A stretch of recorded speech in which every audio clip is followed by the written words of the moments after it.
A father can know that you need him and still not show up. That was my story.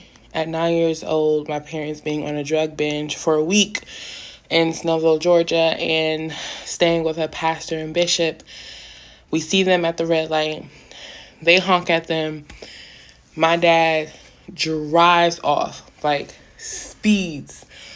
And just so happened the light turns green. But in that moment, at 9 years old, I processed one of my first heartbreaks that I was aware of.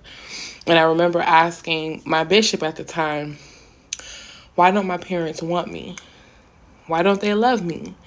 And as a kid being 9 years old, feeling that, God showed me today, that's exactly the moment my belief about my father was formed. Now, he had already been absent several times, but in that moment is when I was able to consciously register what was going on, and that has stuck with me. And so abandonment or rejection, it all made sense why I would say I'm not going to end up in a domestic violence relationship like what I watched my mom go through and still end up in it, because subconsciously, unconsciously, my nervous system was registered for that type of toxic environment.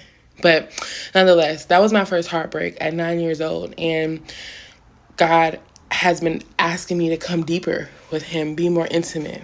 And it's hard for me to be vulnerable because at such a young age, I had to be strong. I had to be the adult. I had to think, how would my mom do this? How would my grandmother do this? Because I had to be the one with those answers. No one else was. So it's a journey, but I'm so thankful for God because he is not just some floating man in the sky. He is active. He is listening. He is present, just like Jesus is amongst the churches in Revelation. The full sevenfold spirit of God is the fullness of him, wisdom, nurture, development, all of that. And so this is why I talk about so much bridging the gap between spiritual and practical formation, because we have to have balance. And if we don't have balance, that's where religious psychosis comes in.